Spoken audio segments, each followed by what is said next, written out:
Hi, welcome to creepy man. Akhil, Anitha ఇద్దరికీ చిన్నప్పటి నుంచి ఒకే గదిలో పడుకునే అలవాటు ఉంది. వాళ్ళ తల్లిదండ్రులు చాలా ఏళ్ల క్రితమే చనిపోయారు. ప్రస్తుతం వాళ్ళ తాతగారింట్లో ఉంటున్నారు. ఆ ఇంటి చుట్టూ కొండలు, చెట్లు మాత్రమే కనబడతాయి.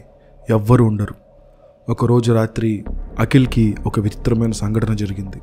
అతను అర్ధరాత్రి నిద్ర రాకపోవడంతో సడన్గా లేచాడు. గడియారంలో సమయం 3 గంటలవుతుంది. గదిలో చల్లటి గాలి వీస్తున్న ఫీలింగ్ వచ్చింది. అతను బెడ్ పక్కకి తిరిగి చూశాడు. అతని మంచం పక్కనే నేల మీద ఒక నీడ అతనికి కనిపించింది. కానీ అది వాళ్ళ సిస్టర్ అనితది కాదు. ఆ నీడ కదులుతూ ఉంది. అది నెమ్మదిగా మంచం కిందకి జారిపోతుంది. ఆకారాన్ని పూర్తిగా చూడడానికి ప్రయత్నించాడు అఖిల్.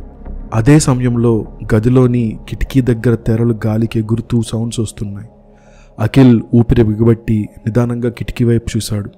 ఒక చెయ్యి, నల్లటి పొడవాటి నెత్తురుతో తడిచిన చేతివేళ్లు కిటికీని పట్టుకుని లోపలికి వస్తున్నాయి. అనిత, లేచి చూడు అని అఖిల్ గట్టిగా అరిచాడు. అనిత చిరాగ్గా లేచి, ఏం రా, మళ్ళీ పిచ్చి కళ్ళకంటున్నావా అని చిరాగ్గా అంది. కానీ అఖిల్కి అది కల కాదు అని తెలుసు. ఆ రాత్రి మొత్తం అతను మెలకుగానే ఉండి ఆ కిటికీ వైపే చూస్తూ ఉన్నాడు. అఖిల్కి ప్రతిరోజు అదే అనుభవం. కానీ అనిత మాత్రం ఎప్పుడూ దాన్ని సీరియస్గా తీసుకోలేదు. ఒక రాత్రి అనిత స్నానం చేస్తూ బయటకు వచ్చి అఖిల్తో మాట్లాడుతూ తన వెంట్రుకలు తుడుచుకుంటూ ఉంది.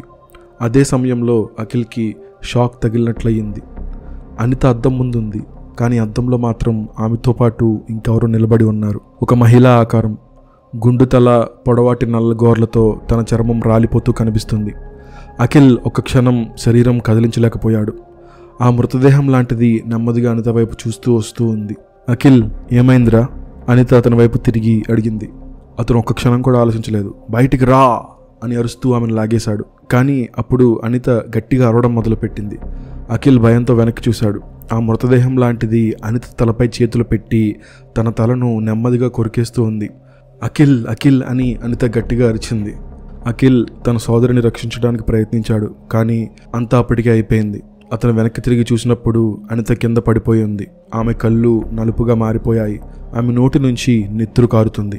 ఆ క్షణమే ఆ నల్లటి ఆకారం అఖిల్ వైపు తిరిగింది. అఖిల్ ఒక్కసారి గదిలోంచి తప్పించుకోవాలని ప్రయత్నించాడు. అక్కడ ఒకే ఒక అద్దం ఉంది. అతను ఒక్కడే నిలబడి ఉన్నాడు. అనిత అక్కడ లేదు. అనిత ఎప్పుడూ అక్కడ లేదు. అఖిల్ అనుకున్న దాంట్లో నిజమేంటంటే అనిత అసలు ఆ ఇంట్లోనే ఉండట్లేదు. ఆమె నెలల క్రితమే చనిపోయింది.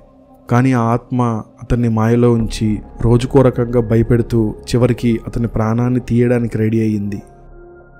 ఈ స్టోరీ మీకు నచ్చినట్లయితే ప్లీజ్ సబ్స్క్రైబ్, లైక్ చేయండి. స్టోరీ బాగుందా బాగాలేదా, అవుట్ ఆఫ్ 10 ఎన్ని మార్కులు వేస్తారు కింద రేటింగ్ ఇవ్వండి. మీ రియల్ లైఫ్లో జరిగిన స్టోరీస్ ఉంటే కింద ఉన్న మెయిల్ ఐడికి పంపించండి. ఆ స్టోరీ నెక్స్ట్ వీడియోలో చెప్పబడుతుంది. Thank you very much. Bye bye, good night.